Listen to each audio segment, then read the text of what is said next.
Прогонувани од својата матична земја, измачувани во минатото, рефлект на денешницата, ромите имаат најкраток век од европските народи, поради нивната сиромаштија, често пати владе и кај нив дискриминацијата и предрасудите. Ромите од секогаш стануваат лојални на својата матична држава, таму каде што живеат. Тие никогаш не војувале, нити сакаат да војуваат против некого. Ромите од секогаш биле миролюбив народ. Благодарение на плурализмот во ова општество, ромите стануваат од ден на ден све поуспешни и поуспешни, со тоа што го заземаат патот на успехот, спроведувајќи го преку образовниот процес. Тие денес во нашата држава, а и во другите европски држави, стануваат пратеници, стануваат министри, стануваат советници на кабинети, стануваат на високи и завидни позиции. Токму затоа и оваа емисија е посветена на високо образованите роми. Ние со оваа емисија сакаме да прикажеме на сите вас и да ви дадеме мотив да бидете и вие дел како овие високо образовани роми. Токму овие млади лица се пример и мотив за идните генерации, особено од ромската припадност. Токму тие ги фаќаме денеска во нашите емисии и ќе разговараме за нивната страна од животот од сосема друг агол. Ве покануваме да гледате емисијата Сторија на успешните роми. Поштовани гледачи, денес навистина имам голема чест и задоволство да представам еден млад човек, перспективен, надежен, кој што навистина влева надеж во ромската нација.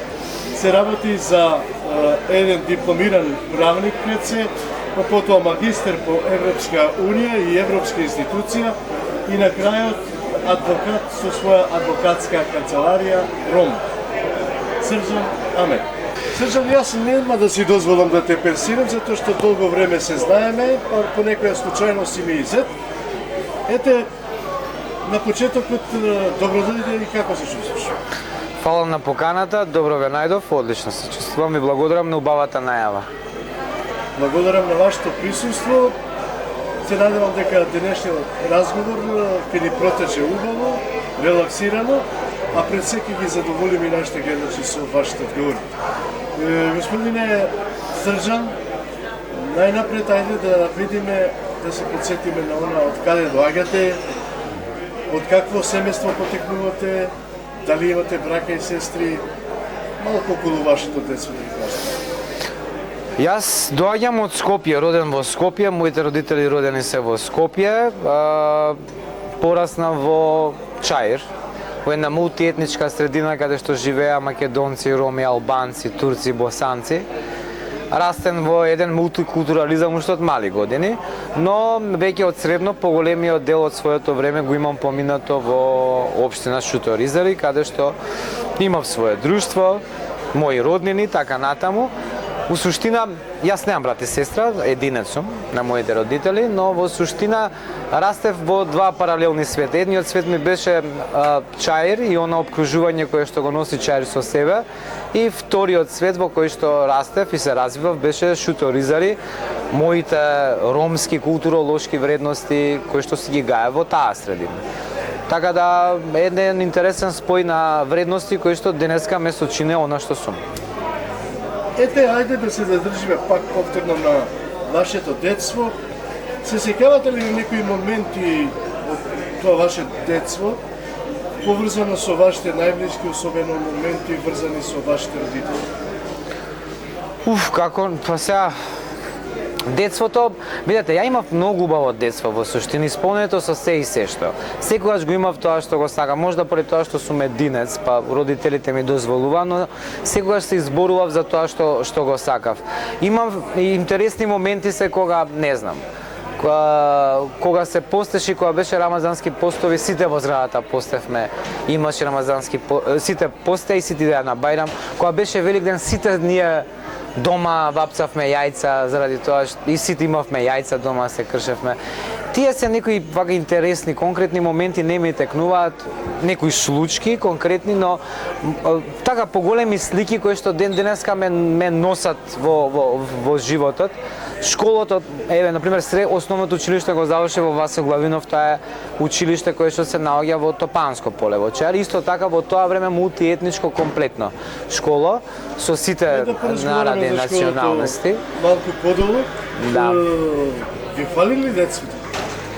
Ми фали затоа што, например, ние имавме малце генерацијата ми е поинаква, ние имавме поинакви вредности.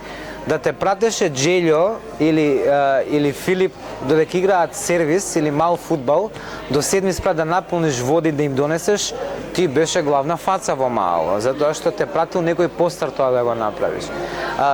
Знам не праќа да им купуваме сончоглед, кикирики, леблебли, локацијски од зградата кај што живееме, например 15 минути одење и враќање, ама тоа беше чест. Денеска тие вредности се губат. Децата растат во малце поинаков систем, каде што нема линија, нема такви вредности почитување што е постар, што е помлад, каде е границата на почита, само почита, каде е страхо почита. Ние бевме генерации кои што ги разбиравме тие работи и имавме доблест да кажеме извини, фала, ти благодарам. А денеска тоа веќе мислам дека полека се губи. Ми фалато ние денови поминати на клупа през града каде што сите се собиравме, пуштавме и ромска, и албанска, и босанска музика. Или игравме долга магарица на различни, еднаш игравме албанска долга магарица, па друг ден босанска, ромска и така натаму. Има такви моменти кои што денеска да, ми фалат. Пораставте во мултинационална средина, вие бевте ром. Да. И во тоа време постоеја предрасуди, како и денеска, мораме тоа да го Да, признаваме. апсолутно. И тоа, ете чисто вие, како вас ве прифатија вашите другарчиња? Другарите во моето обкружување, во мојата населба сосема одлично, бидејќи тоа беше измешан сплет на националности во едно. Во основното училиште исто така додека растеш и се развиваш со таа генерација од градинка, кои што половина продолжувате во исто одделение, веќе тие стереотипи, трие граници помеѓу нас не постоја затоа што и родителите ни се познаваа. Па тоа имаше голема предност да не се соочуваш, но веќе почнуваш да се соочуваш од 7-8 одделение, кога излагаш од кругот, од твојот сигурен круг, тоа е прво твојата населба, втор твоето училиште, кога почнеш да се мешаш со другите деца од другите училишта, веќе се гледа таа бариера, таа разлика, тие погледи, тоа неприфаќање, тивко неприфаќање, гласно неприфаќање и постоеја. Знам, се случуваше понекогаш и во средината во која што си да се исфрли збор циган или смрди и така натаму, но тоа може би било во афект у секунди, веднаш имало 100 извинувања, 100 гушкања, 100 бацувања, само онака, а имало се разбери ситуации кои што биле многу посериозни. Ајде сега да започнеме со вашето основно образование. Сам сте, ги нема родителите, започнувате да одите во основно образование. Каде се запишувате? Се запишуваме градинка, завршуваме во Снежани, 7-те џуџиња, Нерепа, предшколска и потоа во основното училиште Васил Главинов, основно образование. До 8 летка, во тоа време не е повие нови закони, што се 9 летка. Основното образование Васил Главинов е едно побавете, се уште ја памтам мојата наставничка Спасија. Еве, после 30 и кусур години на Спасија може, онака со задоволство може да ме зборам, учителка која што ми беше пример кој што ја гледав како некоја најблиска која што може да биде после мојата мајка. Затоа што кој можеш да се довериш, да изслушуваше. Знам, највише ја засака во моменти кога еден ден заспав на училиште и Спасија беше таа која што ме разбуди најбо на цел свет. Ми шепна, ну, ајде стани Срđан и ме галеше по образ. Од тој момент таа беше онака вториот лик после мајка ми во мојот живот и дон денеска уште ми текнува на неј. Се сеќавате ли на моменти од вашето основно образование, да речем, да имавте проблем со некој ваше другарче, ете, околу фудбал, околу некоја писмена задача? Имало, на пример, да, имало, како не од другите класови, сегаш имало проблем зашто Срđan да знае. Прво, зашто Срđan се вика Срđan, не се вика Ѓунеш. Тоа беше првиот момент, затоа што моето име не е типично ромско име. Ако постои типично ромско, македонско, албанско, што не верувам дека постои, но еве не е така звучно како кај ромската на ромското население Срđan името. И во суштина ја објаснав сегаш дека тоа е муслиманско име, затоа што Срđ значи тајна, џан е душа на турски јазик. Преводот е турски комплетен, но името е позастапено во неромската средина, еве така да кажам. Прво беше тоа проблем зашто јас се викам Срđana, не друго поинаку како што се викаат повеќето роми, па потоа мора да се убедувам со другите дека тоа е мој име и моје право, ја како сакам можам да се викам, уште од основно образование. Потоа беше зашто Срđan да иде на надпревар по математика, да не иде на пример Александар. Сега лупам име, карикирам, нема ништо не алудирам на некое лице исклучително. Така да имаше моменти кога се гледаше таа зависност, таа несигурност кај неромските дечиња, во кои што секогаш покажува со прст на оној се што е црно и све што не се вика како што они се викаат. Така да се осеќаат тие моменти, тие бариери и секогаш имаше расправи за училиште. Она што е за среќа во мојата генерација расправијата беше да ти си ром или ти си албанец, ти си македонец, не си ти јас, ама во поглед на учењето, зашто повеќе знаеш, повеќе беше зависта во образованието, во знаењето, а не во облегата, во гардероба, така што е денеска, во имотот кој повеќе има, каков телефон има и како се облака. Малце поинако беа поставени работите и ние во мојата генерација, па верувам и ромите што се од моја генерација, дека борбата ни била секогаш во знаењето, во искуството да се покажеме кој повеќе знае, за да фати место, а не што некој носи или колку има. Колку Срđan се посветувал на книгата во однос на фудбалот, тенисот, кошарката? Супер прашање. Ред други работи, возење на бицикл или... Супер прашање. Ја, у суштина, од прво до пето бе фантастичен, одличен ученик и негде пето деление во тие, не знам, вајда некои години на некаков трансфер у мојот мозок, хормонско разбудување и така натаму и почињам пето и шесто да забушавам веќе од учењето, повеќе да се посветам на игра, повеќе на излагање, седење на клупа пред зграда, девојчиња, момчиња и така натаму, тој свет кој што може да има пето оделенец, шесто оделенец во тоа време и со дека еден наставник по географија, чинам дека се викаше Горан во Васил Главинов, ме врати назад во школото, а тоа е по предметот географија. Предметот географија во тоа време јас некако ме врати назад во школото и во едукацијата, кога почна да објаснува за Северна Африка и кој е културното и природното богатство, наследство на Северна Африка. Тој наставник имаше таков педагошки пристав, учлив и толку беше онака прифатлив во неговиот пристап што во моментот онака ме застана и ме комплетно фокусира на тоа што го зборив. Сватив дека уствари јас забегав малце од учењето и треба да се вратам назад, дека во суштина фраер си кога учиш, кога имаш петки, кога си прво друштвото, најзабавен си и секогаш си пред другите. Тоа е фраерлук. Во суштина во тоа време беше дефиниција. Бев во школа, бев во дневен престој, ги завршував моите домашни задачи, па се враќав дома, тоа беше до 7 оделение, до 6. Потоа се враќав дома, имав слободни активности во зграда со другарчиња и дома заспива во 9 часи. Веќе 7-8 оделение немавме дневен престој, беше веќе страмота, големи сменери, да ми беше така страмота малку. И ги завршував прво домашните задачи, тоа што имав како задача дадено од училиште, па потоа излагав и се дружев со другарите или правев што и да правев, но секогаш ми беше во прво место у училиштето. Се разбира, ова да, дел од прашањето испови. Училиштето паралелно учев англиски јазик и јас еве тоа не го споменав, вежбав карате од мои 7 години заедно со мојот татко Велија, кој што е познат нели во ромската заедница како каратист, што тоа време југословенска генерација едно од првите. Се чини дека имаше и клуб. Да, имаше и клуб, се уште постои клубот, но не е толку активен, карате клуб Виор. Со него во моите почетоци беа со мојот татко, потоа продолжив кај Назим Куртович и негде завршив до први дан мајстор, црн појас, но и во тоа време паралелно идев и со англискиот јазик учев и каратето го спортував.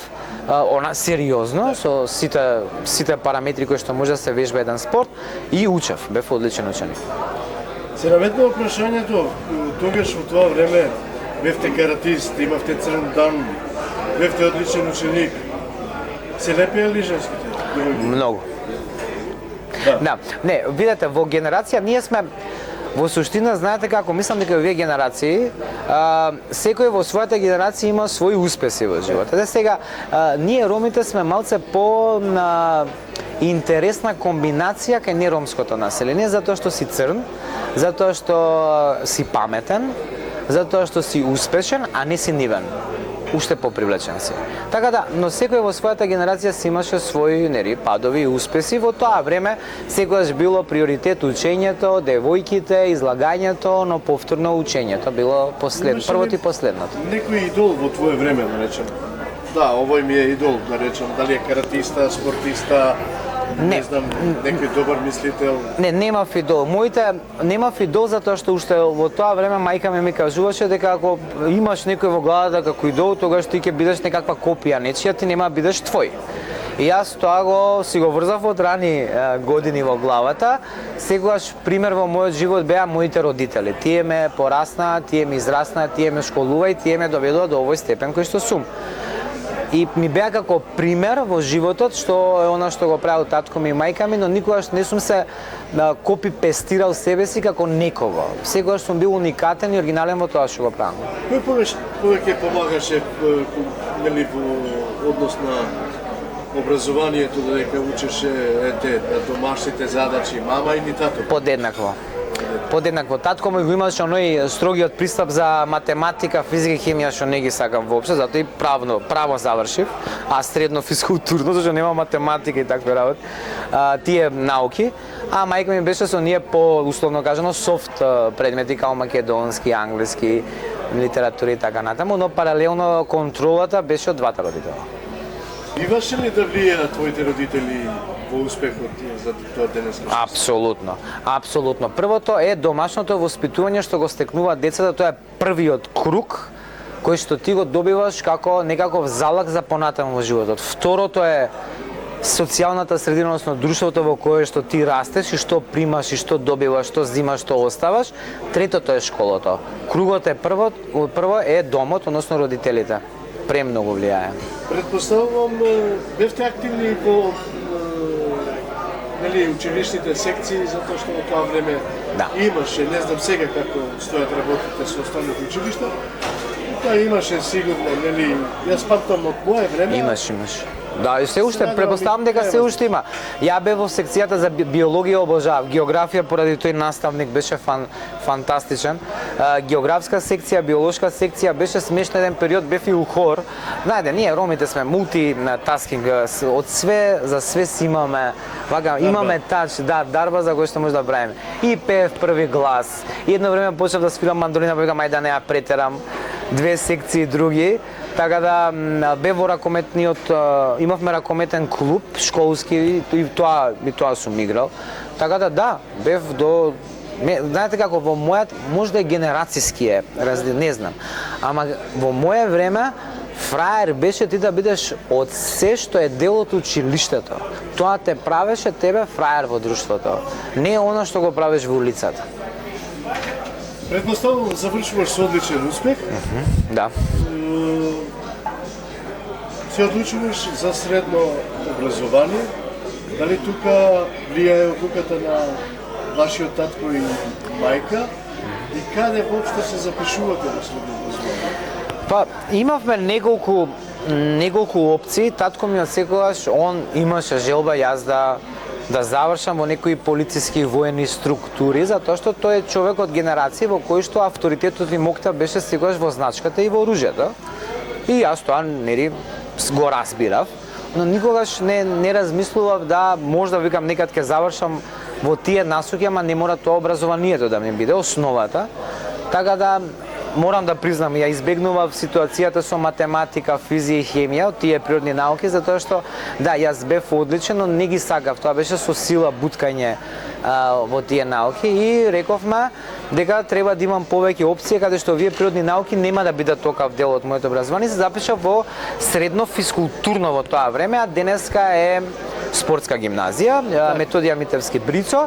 Па предноста ми беше за тоа што бев каратист веќе професионалец и тоа ми даде голема предност во тоа училиште, во тоа спортско училиште, каде еве до 4-та година, да, таму имав можност, не знам колку познаваат луѓето, но спортската гимназија денешна, дали спортско-медицинско, спортско физкултурно училиште, во тоа време бе и денеска е средно училиште кое што те устручува и те едуцираат за сите спортови кои што постојат. Говориме за Методија Митевски Брицо, да. За тоа школо збориме. Така да од скијање, логорување, лизгање до фудбал, кошарка, нормално сте тие големи спортови.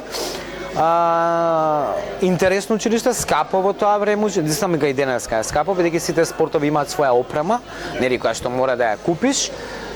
Но едно одлично убаво искуство во мојот живот, затоа што пак сега, знаете, јас бев втора генерација ром во средното физкултурно училиште. Претходно пред мене имало можда после 10 генерации ром доаѓам јас во тоа училиште како ром. Повторни оваа седна прв ром во тоа окружување. Тоа беа деца све на директори, на некои советници, министри, јаки спортисти кои што ги носеа своите деца со приватни шофери и така натаму. Ја бев Срđан кој што доаѓа од Панско поле, ром кој што доаѓа со деветка у школа кој што иде. Така да, но се уклопив многу брзо затоа што пак имав среќа во тоа училиште, нели како и секаде има секогаш луѓе кои што нели се малце повлијателни, поавторитетни помеѓу децата, така? Али чувствуваше дека потиснато? Апсолутно, во самиот почеток, тоа сакав да го кажам. Јас сум ром или не, немав, јас немав потиснато, јас секогаш кревам глава и денеска, до денеска со мојата професија, ја по судници влагам со окрената глава кој судниците татко ми да ги направил во животот. Секогаш така сум постапувал и тогаш секогаш сум грабал, не сум покажувал слабост, но на самиот па тоа се пазете, доаѓаат деца во тоа време кои што пак нема никаков контакт со роми.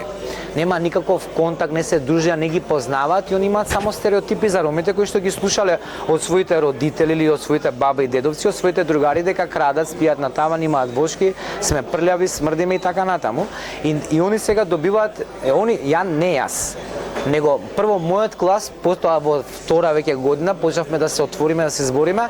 Они во прва година до прво полугодие доживува културолошки шок од мене. Сите беа прво изненадени како може ром литературно македонски да збори, да биде спортист со медали така натаму, да биде одличен ученик, да знае македонски песни, да се понаша, да излага со македонци. Тоа беше културолошки шок за таа македонска средина, додека не се уклапаш. И потоа веднаш те прифаќаат. Да, веќе си омилен во групата затоа што ти не си од нив, одскокнуваш, а те прифаќаат. Така да јас никогаш не правев некој да ме прифаќа, него секогаш правев и се однесував тоа што сум како што сум. Така да, но луѓето така те прифаќаат. Никогаш не пробував. За жал многу има сега и денеска и тогаш имало случаеви кога некој за да може да се уклопа се самиот деградира во средината за да може да биде прифатлив. Ја никогаш во животот не сум правил вицеви за роми со македонци например или со било кои други нероми. Никогаш. Самиот себе никогаш не сум правил шеги за ебанци на моја сметка за ја да бидам интересен во друштвото и да бидам дел од нив. Не ми требаат. Така. Поштовани гледачи, тука ќе направиме една мала пауза, потоа повторно ќе се вратиме во студиото.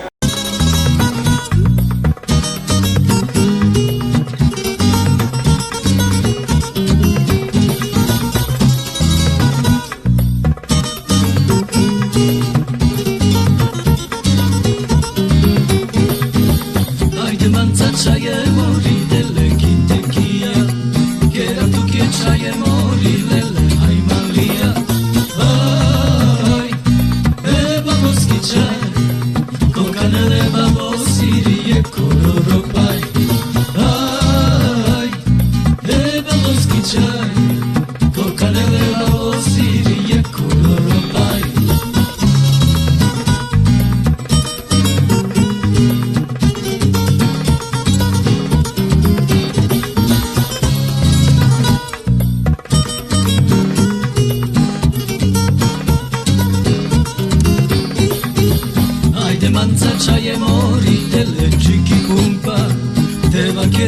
que chaye lele soy mi moca. Ay, vamos y chaye, cocanele vamos y ye kororo pai. Ay, vamos y chaye, cocanele vamos y ye kororo pai.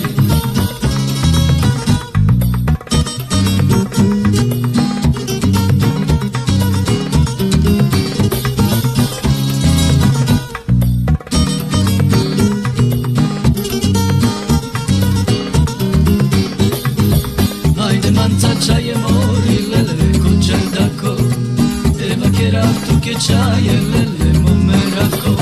Ay, vamos si chaye, cocanele vamos y ye kororo pai.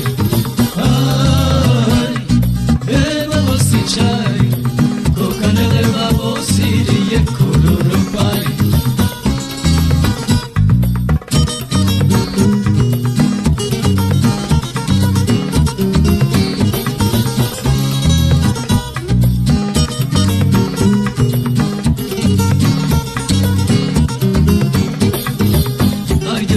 Chaye mori lele kintekia, kera tu que chaye mori lele ay Maria.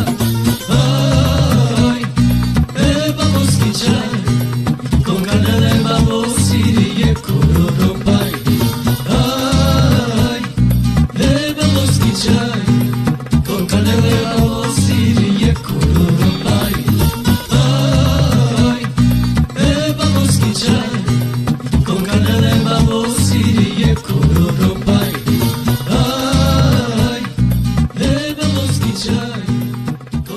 vamos. Поштовани гледачи, продолжуваме ние со нашиот разговор. Како што веќе реков, имам господинот Срџан Амет. Господине Амет, продолжуваме со нашиот разговор. Дали сте задоволни од завршувањето на тоа седмино образование? Да. Задоволен сум, но така на крајот може така требало да биде, затоа што учиш 4 години спортско училиште, во кое што се калемиш, нели, за понатаму да продолжиш на факултетот за физичка култура, ДИВ скратено, нели? И велам ќе станам во животот или професор по физичко или професионален спортист тренер во кој што ќе го бавам каратето цел мој живот, ама во сите разговори со професорите од физкултурно училиште, јас затоа што веќе 4-та година се одредуваш што ќе правиш, нели, понатаму, ја бев првата генерација која се воведе матурата за полагање, нели, матурата е во суштина влезниот испит за факултетот кој што ќе продолжиш. И сите ми велеа, ти нема да продолжиш на ДИВ, твојот капацитет е многу понапреден за да бидеш професор по физичко. Јас идам кај професорот Панче, ако не гледа го поздравувам, да уплатам, нели, се плаќаше приватно, не од школото, за да бидам подготвен за приемен во факултетот за физичка култура. Панче ме вика налево и надвор од вратата на клуци, нели, да не ти извадам, ти нема да идеш на ДИВ, ти ќе бидеш, ќе се запишеш од некој друг факултет. Суштина, јас сакав да продолжам, но на професорите се тие кои што не ми дозволија понатаму, а и ја разбирав пораката, они велеа дека мојот капацитет е многу повеќе, спортот можам и понатаму да го практикувам, ја како мајстор во каратето можам и понатаму да тренирам деца, не ме оспорува никој во тоа, а со средното образование, со таа диплома во тоа време, јас сум спортски аниматор во државата. Тоа значи дека можам да предавам физичко во градинките, во предучилишните установи, дури во установи во средини училишни како основно образование каде што е во дефицит, на пример, наставникот по физичко можам по закон да го држам тој предмет. И велам во ред, тогаш ќе се запишам на друг факултет и така дојде правниот. Ете се одлучивте на друг факултет. Чива беше одлуката покрај вашите професори? Дали Моја.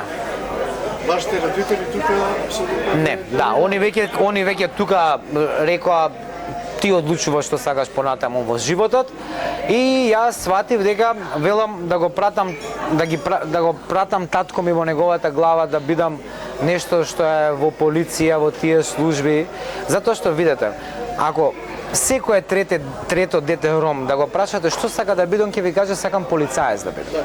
Затоа што ромите во суштина може е нешто друго, ама морам да го зачнам за да ви ја доловам ова. Ромите во суштина од секогаш во униформата и во значката ја гледаа мокта за заштита. Не е заради насилство, пиштол, значка и полиција, не.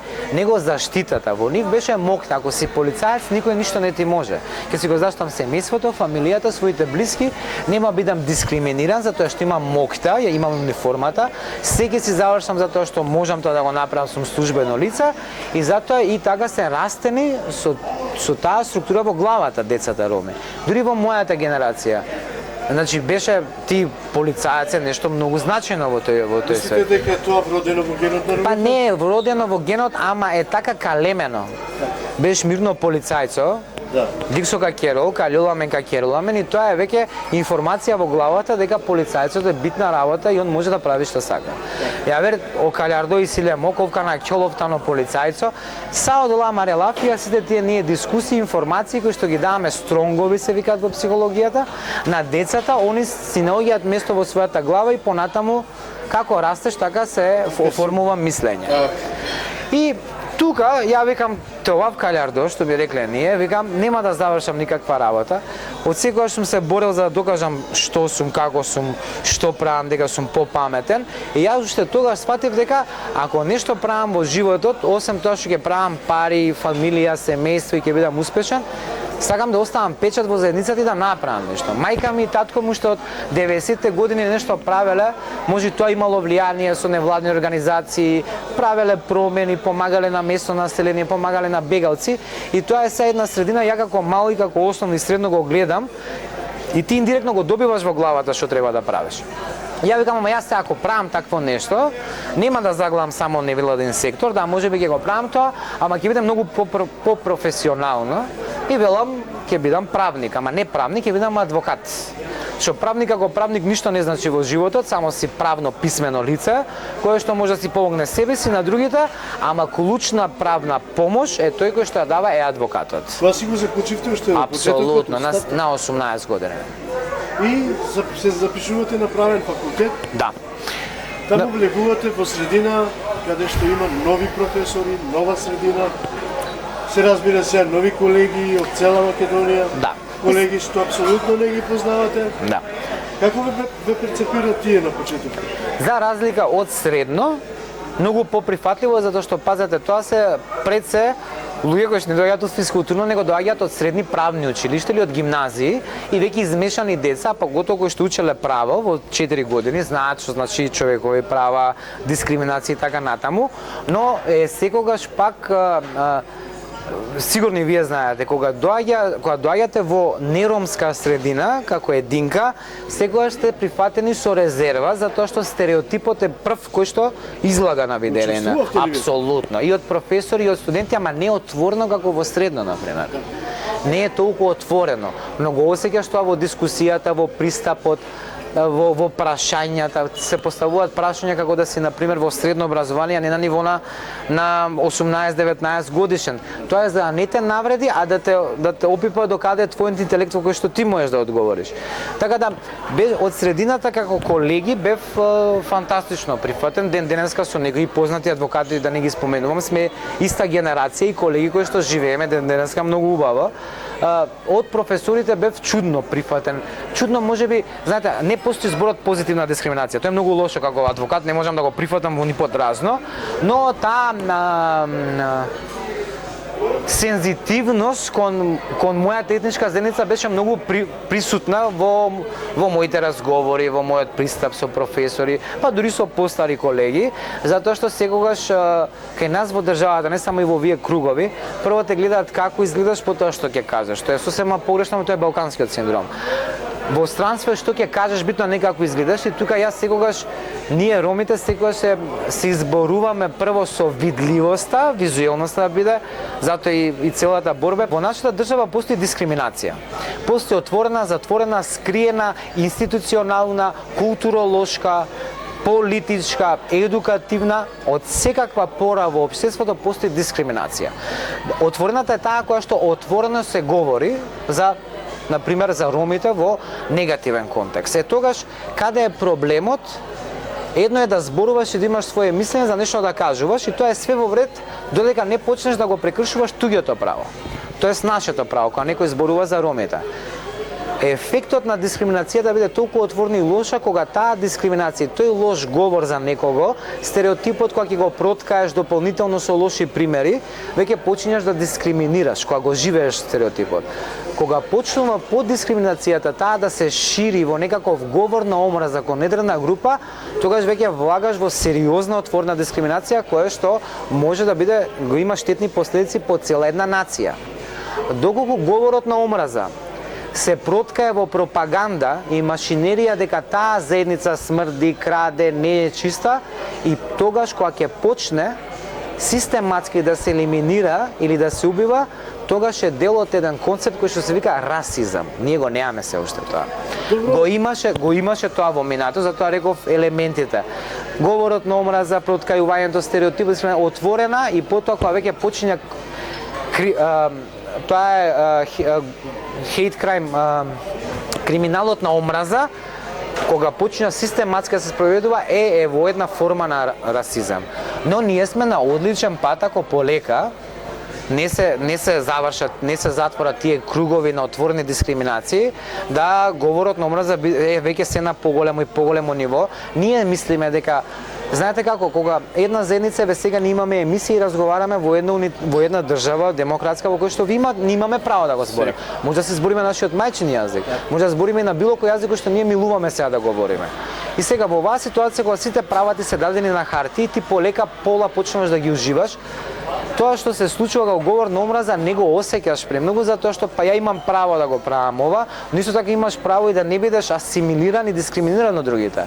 И најчесто кажуваме ние што сме помала заедница потиснати во она што го прават, бе добро е сега да не правиме поголеми, ова ни убаво што го имаме. Знаете, покојниот пратеник Амди Бајрам, Бог да го прости, кажуваше: ние никогаш не можеме сами да се изборуваме политиката затоа што сме премногу мали. Ние сме една тронка и секогаш мора да бидеме со некој што е поголем. И во тоа има голема и филозофија, ама и вистина. Ние сами никогаш не може да се избориме како единци, како Срđan, како Сафет, колку ќе направиме. Многу малку. Да, ќе направиме многу малку. Ни треба заедништво, ни треба кохезија и ни треба една група која што ќе биде промотор, ама таа група да не биде оставена сама на себе. Ајде накратко само да објасниме на гледачите дека ете на некој начин разјаснивме околу дискриминацијата и ни кажа адвокат Срđan Ахмет. Срđan, зошто токму ние сме така дистанцирани? Имаш ли ти некои твои погледи, насоки? Зошто тоа така да биде токму на ромите? Перцепцијата секогаш на ромите била негативна. Историја. Се е во историјата. За жал кој што ромите многу малку ја познаваат својата историја.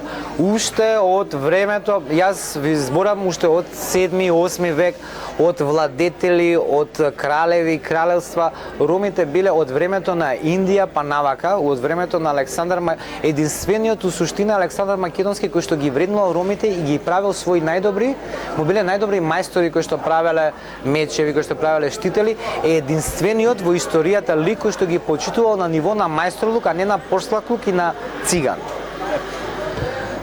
Само тој лик историски е кој што ги спочитува. Све друго, ако отворите книги и литература, ќе видите дека ромите во тоа време, кои што биле нарекувани на најразлични начини, како цигани, чингене, како хитанос, како цигојна, како и така натаму, секогаш биле третирани на многу лош начин, дури со декрети царевски, дури со закони биле третирани многу лошо. А тоа е поради тоа што ромите уште во тоа време имале догматски живот. Таква им била културата на живење, не биле образовани луѓе. Живееле од занајати, живееле од тоа што го правеле и се бореле од историјата памтивек до денеска за парче леп и за парче земја каде што се наоѓале, затоа што ништо немале свое. Ромите биле секогаш расеали на секаде и не биле унитарни во една група или па да формираат своја заедница и држава за да се заштитат само себе си, секогаш биле распрачкувани на секаде затоа што немале унитарност, немале заедништво. И поради тоа е нишката и зашто историјата и понатаму се проткајува пак ромите се лоши, пак ромите се тие кои што не чинат, пак ромите се тие кои што не добиваат. Значи, тоа е, историјата е целиот. Нели малку лежи, ајде да кажам, зајакот и во карактерот на однесувањето на одредена група на роми, да речам, кои што преку нив не перцепираат како што и самите рековте прљави, Да. онакви, да не набројувам. Да, те разбирам, ти го разбирам прашањето, но јас не се согласувам со тоа, затоа што секој има право своите карактерни особини да ги изразува и да ги гаи, да ги кажува на начин како што милува, но во одредено општество со некакви норми кои што мора да ги почитува. Тој што ќе ги прекрши нормите, има законски одредби за тоа и ќе го одговара. Дали глоба ќе плати, дали ќе плати прекршок и ќе лежи во затвор. Но не може некого да не можеш некого 5 различни дечиња, средношколци, матуранти кои што ќе ги видиш различно облечени од неромите, кои што ќе слушаат гласна ромска музика на плоштад, по тоа да им биде да биде некаков пример за тоа како сите роми се однесуваат. Тоа е до перцепцијата на неромите, нивната призма за тоа што е ром. Тоа е до другите, не е до нас. Ние не треба да бидеме не треба да молиме за да бидеме прифатливи и да се адаптираме на нешто што мораме само за да бидеме дел од општеството. Не. Јас припаѓам во ова општество како што сум со мојата боја на кожи, како што зборам. Тој што има проблем така да ме прифати е негов проблем. Нека излезе од кругот или нека се адаптира дека има различни од него. Ние малку повеќе се задржавме во разговорите во вашата стручност, меѓутоа сепак оваа емисија е отворена, продолжуваме понатаму. Завршувате факултет. Да. Што понатаму? Основаш со факултетот и во текот на факултетот се очуваш со милион обструкции од институциите, не можеш прво да стажираш, еве тоа ќе го кажам. За среќа сега има организации кај што можат ромите правници или студенти по право роми, па ќе што може да стажира, стекнат искуство. Тогаш јас од 5 адвокатски друштва едно ми прифати или па ме прифати да бидам да стажирам, да стекнам искуство. Прво со тоа се соочив, адвокатско. Завршив во рекордни 3,5 години, во тоа време јас сум по 4 години стар систем на студирање. Бевме последна генерација, потоа почна на Болоња и така натаму 3+2. Го завршив факултетот со солиден успех, над 9 беше просегот, во кој што го завршив факултетот и викам сега што правиме со мене, јас треба да бидам адвокат. И во суштина во периодот додека, зашто тоа ми беше замисла, во периодот додека јас се стекнам со адвокатско, односно правно искуство, зашто по законите кои што ја учев во таа генерација, ти мора да завршиш 4 годишно образование факултетот, 4 години, 2 години ќе мораш да го поминеш твоето време во стекнување на пракса и рутина во адвокатска канцеларија, стажирање, или пак 3 години во некоја друго правно лице кој се занимава со право. Јас сега викам во периодот дека јас се занимавам и стекнам рутина, никој не ме сака, затоа што сум стрџан и затоа што сум ром и ќе мора да се изборувам. Тогаш во тоа време мора да признам нели ми се најде многу и ми излезе во пресред колешката Алма, кој што е првиот адвокат ромка, во кој што ми излезе пресред во таа насока и со потврди, со стажирање и така натаму. И во суштина викам ќе завршам магистратура. Затоа што не ми беше доволно, знаете, може во времето тогаш до факултет било доволно во некои генерации. Што имаше сатисфакција после факултетот да продолжите и со... Затоа што сватив дека со адвокатурата ќе придонесам премногу, но не можам да делувам многу поглобално. И имаше една, викам сега да бидам моите магистарски студии се политички науки, не се правни. И вела морам да прошарам заради тоа што ми држи мозокот, не гам да заглавам само во правото, ќе фатам друга област.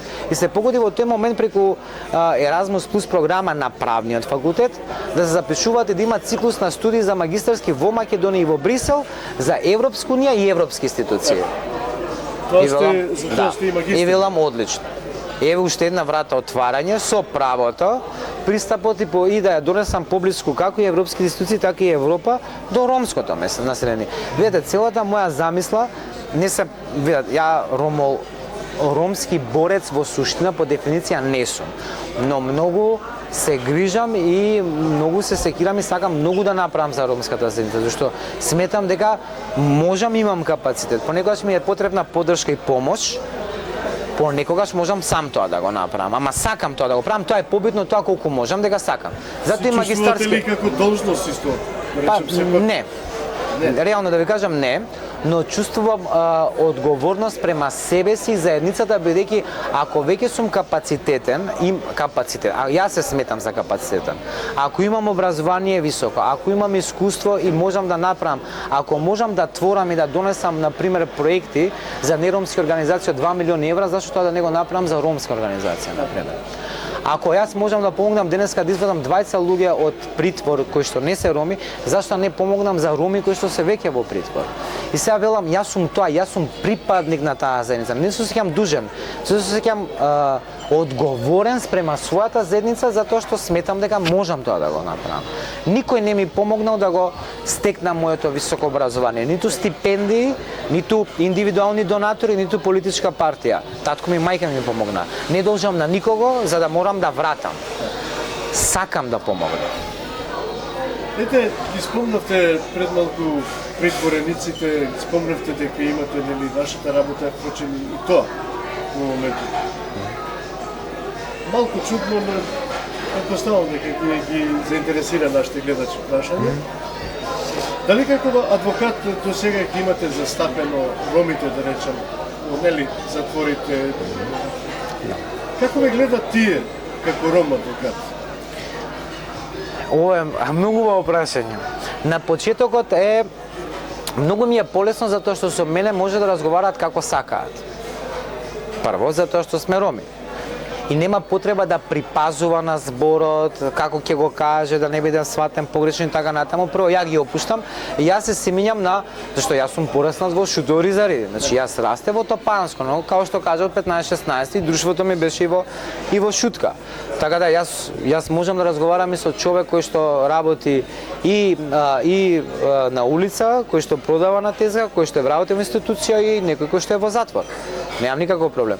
Прво е многу лесно и многу се средни затоа што пристапот е многу полесен. Може све да си каже. И што е битното, што ја можам да ги слушам зашто сум нивен. Прво они сметаат дека заради тоа што сум ром ја морам да ги слушам. Тоа не е точно, ја сакам да ги слушам. Што кога идат кај некои адвокати, не роми адвокати, они го прашуваат како и што е нормално, тоа не е грешка. Зошто си дојден за тоа, не да е са на мен со Кераја Менгелафи, со Кераја Менгелафи. Ама ја ги слушам на крај, тоа е првото добре. Сега што е кога ја свртиш паричката, они толку се слободни со тебе и те сметаат за свој, што ја поминуваат и границата. Мислите ли дека има доста роми кои што се нели бесправно судени, бесправно лежат во затвори, или да речам да им се одреди помала казна за тие што... Да. И, значи, никој што лежи во затвор не е незаконски во затвор, од било која етничка заедница. Тоа одговорно тврдам. Во оваа држава сите имаме различни толкувања за судството и каква и таква, бидејќи сум внатре во правосудството, јас одговорно тврдам дека судовите во Македонија судат според закон. Нема тука како што другите имаат мислење за тоа. Судија не можеш да купиш, правосудството не се купува во државата. Сите што се осудени се законски осудени. Но не разбираме друго нешто во заедницата. Не е до судот. Прво е до полициска истрага, потоа е во обвинителска истрага, па доаѓа до судот пакет на предмет кој што судот суди врз основа на фактичка состојба утврдена од некои други. И одбраната тука е многу битна да ја побие тоа. Дискриминацијата или пак таа неправда се случува на почетокот во предистражната постапка, односно во полициската и во обвинителската во истражување, не со намера. Она што обвинителот го добива е сервирано од полицијата што го спакувала како настан. Тука е моментот на перцепција, стереотипи, рамки кои што ги имаат многу полициски службени, не сите се разбира. Што мислите, дали полицијата често пати знае да сгреши па да пушта погрешни извештаи до судството? Не, тоа не можам да го тврдам, дали се погрешни извештаи, но често греши во постапувањето и во ние сопови што се вика стандардни оперативни постапки во нивната работа. Пазете, секое дејствие на полицијата е уредено со некаков кодекс и правилник. За било која акција има телеграма или наредба. Најчесто полицијата ги злоупотребува или пак ги изоставува стандардните оперативни постапки кои што треба ги преземе кога се работи за ромите. Тоа е случај, ова не е клевета, еве ќе докажам. Прво е случајот со Битола кој што беа истепани ромите, полицајецот доби 1 година затвор, се уште не е правосудно, но ќе лежи за тоа. Имавме постапки. вториот случај во Штип кој што јас го водам, полицаецот кој што не бил во дужност малтретирал роми, го е истепал жената и мажот, го фрлил на покривот само заради тоа што оне полицаец има значка дома и пиштол дека смета дека може да прави што сака со ромите. Тој полицаец сега седи дома. Значи ги злоупотребуваат своите овластувања кои што ги имаат само за да докажат дека се помокни и над другите помали етнички заедници. Не се сите така.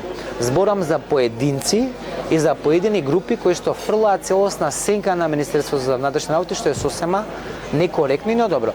Но ја верувам зашто почнува Министерството, барем со работата што гледам, командирите или повисоките чиновници веќе имаат поинако пристап, контактивни се, поблиску, посоработливи се, веќе ја разбираат темата, знаат да казнат, више нема врски и така натаму. Ја мислам дека идеме кон подобро. Ајде малку да освежиме меморијата. Вие сте адвокат, имате ваша собствена канцеларија. Каде сте лоцирани и малку околу вашите искуства како ром адвокат во вашата канцеларија? Лоциран сум во Тапана со канцеларија. Тука веднаш на Тактива, Безниската пумпа, сега да не правиме реклама, но тука сум во тој реон на Топана, со своја канцеларија. Во Република Македонија не можеш да бидеш адвокат ако немаш претходно отворена канцеларија твоја. Што ние сме регистрирани како фирма, адвокат Срđan Намет. Ја морам да имам канцеларија за да добијам лиценца. Иначе не можеш да ја добиеш. Така да сите адвокати делуваат самостојно или пак некои во друштво, тоа е веќе друга канцеларија. Ја делувам самостојно и во досегашната моја работа се соочив со разни случаеви, зборам за ромите само. Имам нормално случаеви од неромско потекло, и македонци, албанци, има многу турци, имам и така натаму. Во суштина јас сум кривичар, но во нашата држава не можеш да се фокусираш на тоа што си по струка, затоа што живееме во едно брзо супер скапо е општество во кое што секој предмет во кој што ти имаш капацитет, искуство, а имаш простор, го земаш и го работиш. Така да имам и имотно-правни предмети кои што се наоѓаат во граѓанскиот сектор и бракодни постапки, но старателство, но исто така и повеќето ми се кривични случаеви за луѓе кои што се или во затворски или веќе кои издржуваат ефективна казна затвор, и па луѓе кои што се во предистражни затворски постапки. Така да со ромите искуството е, ви велам, многу се среќни затоа што има ром кој што ги застапува, затоа што ги разбирам, јас сум тоа, ја го знам менталитетот, знам што сака да ми каже, не мора тоа да ми го нацрта, веќе јасно ми е што треба да добиеме. И што е многу победно, ромите со мене се многу отворени. Онако го направил делото, ми кажува дека го направил и бара помош како да го заштитам. Тоа не може да го направи, со се плаши ќе го издаде, ќе го намести, ќе го купи, и што е она многу последно интересно тоа што ромите знаат дека мене не може да ме купи другата страна, зашто сум нивен во суштина. Така да и многу има големо влијание, затоа што друго е јако ќе се појавам во полициска станица како ром. Веќе со сите полициски станици се познавам. Се за жал, тоа е за жал зашто има многу случаи во кои што бев. Друго е кога ќе те застапи твој човек, ќе ти збори на твој јазик мајчини, ќе ти каже што е работата, дали го удриле, дали го тепале, дали го влечеле и што е работата, да му дам поголема сигурност отколку кога ќе дојде нером да го застапува баш пред полициски органи. Така да убави се случаевите исполнети затоа што помагаш на твојот народ. И е одлично. Да се подсетиме на тоа, сигурно имате таков случај. Кој ве направи најсреќен од сите овие случаи? Имате ли некој таков случај во твоите? Ете да речем, да кажете, овој беше најуспешниот случај. Не, вака се, два имам. Во целата ова моја кариера од неколку години, првиот е правдата во Штип, сега што го спомнав овој предмет, затоа што се работи за полициски службеник кој има големо влијание фамилиарно во градот Штип, кој што е врзан неговиот татко, бивши професионален спортист, и врзан е со секоја структура во Малград. И она што е битното што го разбивме таму митот дека ромите од полицијата може да бидат тепани кога сакат, без разлика дали се униформа или не се униформа. Не ми е задоволството човекот што ќе го оставиме без работа и ќе оставиме во затвор. Мене ми е жал, но он сгреши. Како за него лично ми е жал, но во работата ја емпатија премногу неам за случаевите, затоа што тогаш ќе изгубам професионалноста. ми е кејф заради тоа што пративме порака до целото местно население дека не може кога ќе ви текне, ако пушти некој гласна музика ромска во малото, треба да отидеш од дома да го удесиш да го истепаш. Не може тоа да го направиш. И тоа ми е особено задоволство затоа што поголема порака се праќа. Поголема е целта, не е кажувањето на полицајците, него е целта поголема, многу поголема. И вториот случај ми е со детенце едно кое што е малолетно, кое што беше истепано, исто така во друг различен град, од поголема група, поголеми луѓе, возрастни, во поголема група, заради тоа што вршел кривични дела, кражба. Тие луѓе добија соодветни казни, затворски, и во кои што еден заврши во затвор, другите со сериозни условни осуди и парични казни, така да знаете, кога се работи за твои луѓе, задоволството не е не е бенефитот економски кој што имаш и парите што се плати. Овие премиди што ви ги кажувам се дури не се плати на некој од нив. Ја повеќето случаеви го искористувам сиромашното право за кога знам дека немаат, мое право дискреционно дали ќе дам пробоно или не. Таму кај што знам дека можам да наплатам, ја наплаќам, но најчесто, да не кажувам проценти, да не шпекулирам, во најчесто во случаевите ромите кај мене не плаќаат за своите услуги, тие што се угнетени и сиромашни. Затоа што потребна им е заштита. Ајде да се навратиме околу вашиот приватен живот повторно. Што ве прави среќен во животот? Среќен во животот ме прави здравјето и среќата на моите најблиски. Тоа е моето дете, мојата сопруга, мојот татко, мојата мајка, и јас да бидам среќен и здрав, жив и да бидам раат. Тоа ме прави најсреќно, зашто се друго е променливо, све ќе се дојде, ќе се направи, но раатот и здравјето не може никако ни да се купи, ниту да се направи само по себе. Ја спомнавте вашата сопруга. Јас заборавив на почетокот да го поставам тоа прашање, меѓутоа ето е можност ајде. да поставиме. Како се запознавте со сопругата? Па баш кога спомнавте, кога се лепеа многу во тоа време, нели на погоре кажаното, во тој период во една Ајсел ја запозна во една невладина организација, во тоа време беше водена од Рамиза Сакип и чинам се викаше Аглунипе. Тоа беше една младинска организација, веќе не постои, во кој се собираа млади луѓе, јас како тогаш средношколец, во кој што пон со енергија, веќе со мајка ми искуство по обуки, невладини и така натаму, да придонесам во тој клуб и ја запознавам Ајсел во тоа време. И знам дека нашата прва средба беше во Египет, сладкарницата тука во ГТЦ. И така све почна тоа во една таква едукативна формална средина. На Еклеритулум и Боза, така во тоа време? Не, мислам дека беа, да, Боза беше 100%, ама не знам точно што јадевме, са не ми текнал. Дали имаше бариери од страна на вашите родители во вашата оставка? Па не, мене колку што ми текнува немаше бариери. Никакви. Татко ми секогаш кажуваше, па и мајка ми, ти што правиш се твоите одлуки, пази што правиш. Не бев, го немав тој склоп као сега од оваа фамилија треба или ваква фамилија. Татко ми е Джиланија, мајка ми е Маџури, од таа група на Нерина Роми. Јас сум нешто измеѓу, а жена ми е Ковач. Така да супер функциониравме. До сега немавме никакви обструкции од нашите семејства ни од едната ни од другата страна. На колку години се женете? На 27 или 26 години. 27 години чинам дека. Живеете со вашите родители едно време? Не, да, не, тоа беше на самиот почеток. Ние сме заедно со Ајсел од нашите 16,5-17 години, како врска, како заедно.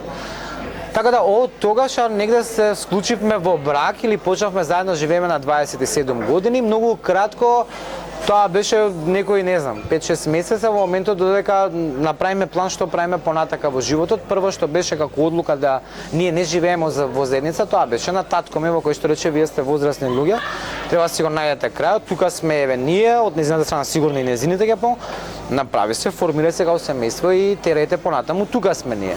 И еве дон денеска си ние нели одживееме оделно нормално и се окей.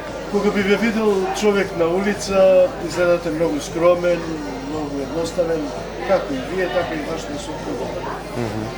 На што се дължи вашата скромност? Во знаењето. Сега ви кажам, во знаењето, човекот е најсигурен во себе и најмоќен е кога знае и кога има информации. тогаш не може да те победи да ти ја свитка кичмата никој жив.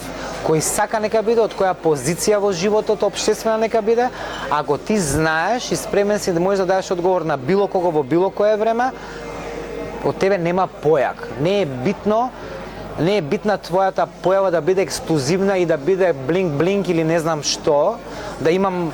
Ја да, најчесто носам, например, и скапи часовници и така натаму, кога сум во одредени кругови кај што морам тоа да го направам.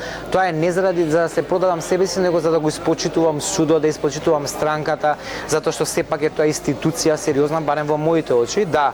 Но најчесто скромноста е доблест кој што во ова време почиња се помалку и помалку да се губи.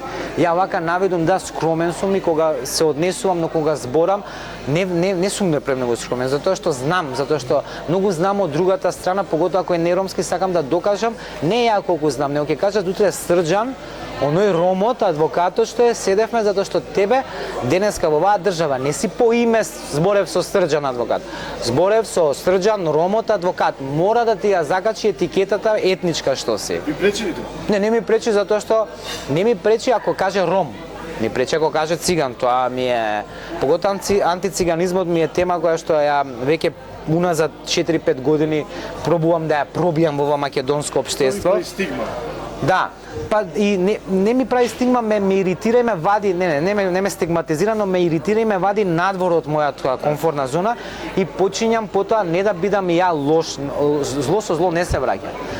Но почињам така да бидам во поинаква форма, тогаш сум страшен. Немам никаква скромност у мене.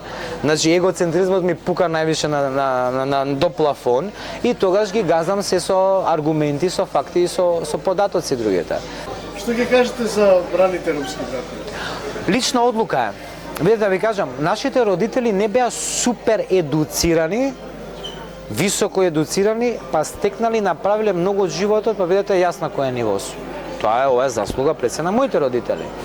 Најчесто раните бракови не се индикатор за неук, да, дел основата е неукост, да, точно, но не се индикатори дека ние сме затуцана заедница во која што иде наназад. Не верувам во тоа.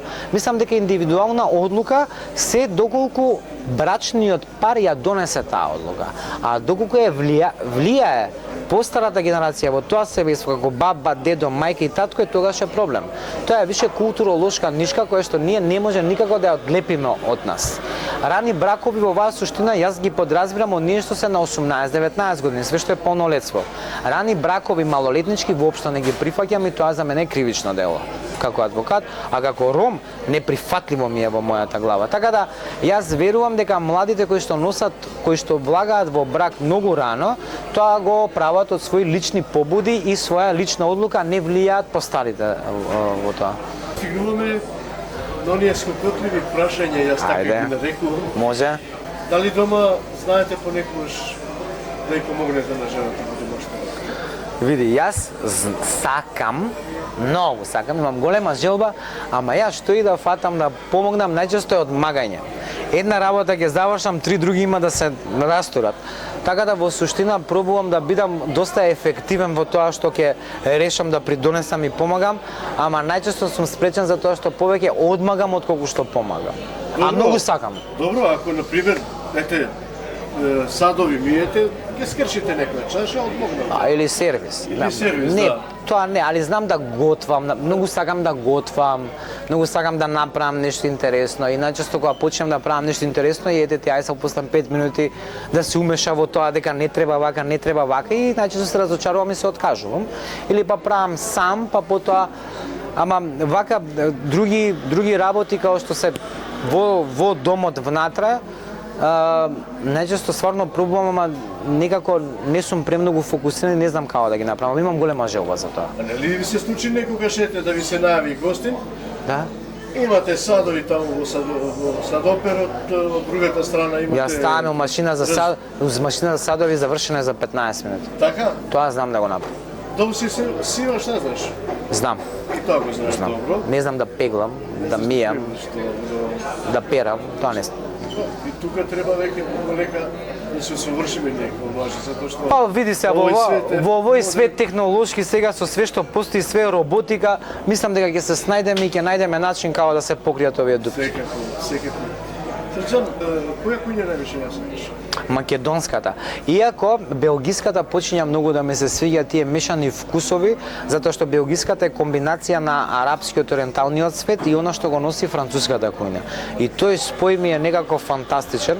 Јас сум у суштина човек кој што сака или сосема радикално најголи или нешто што е многу ниско. Средината ја немам. Ја не сум човек за средина, или сум горе или сум доле.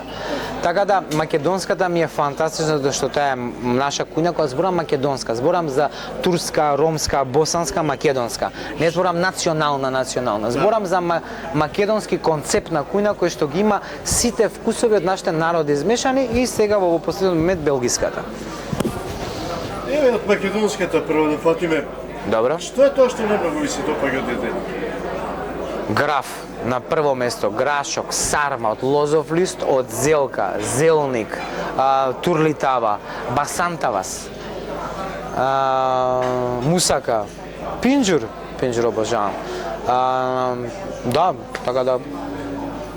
Рековте за белгиската, ајде да видиме што е тоа што ви се Во белгиската има се фантастично, они го спремаат патката, ја спремаат на различни сосови во кои што додаваат ориентална храна, на пример го ставаат хумусот заедно со печена патка во вино.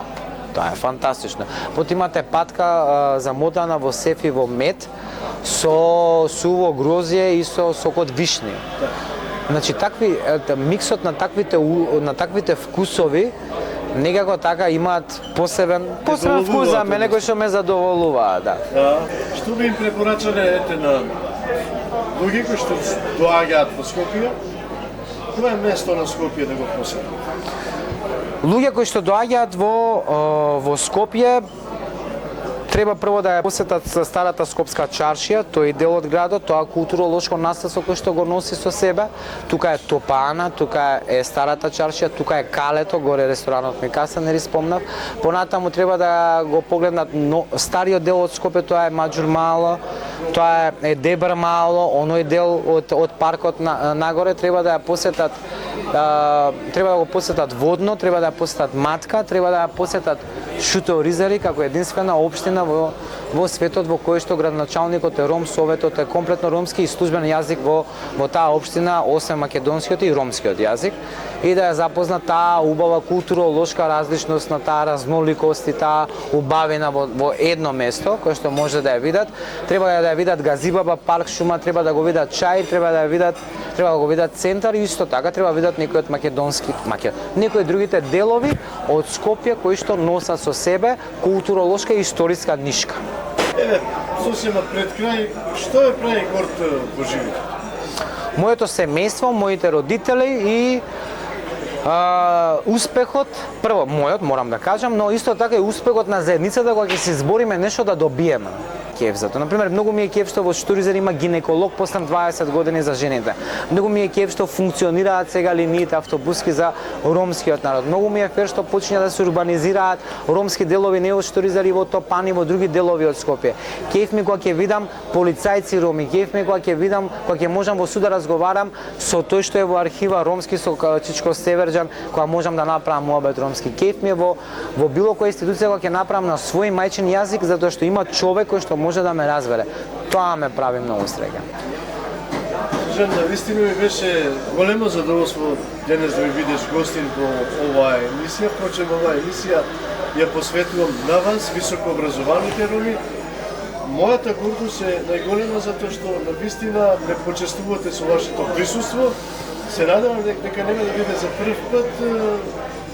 B1 телевизија ви стои на располагање за понатаму. Ви благодарам уште еднаш и ви посакувам многу успеси во животот. Сафет, ти благодарам многу на поканата за гостување твојата емисија и во оваа телевизија. Мене ми е кеф што постојат вакви емисии каде што ќе можеме да не ромското население малце да ја видат таа ромска каписла која што знае да направи, може да направи промени дека постои во државата. И ти благодарам многу, станам дека нема да не биде последен пат. Ти благодарам уште еднашка. Поштовани гледачи, како што и сами забележавте, јас денес имам навистина прекрасен гостин. Денеска гостин ми беше магистерот право, господинот Срџан Амет, кој што навистина ми направи голема чест и задоволство да биде дел од овој серијал, односно од оваа емисија.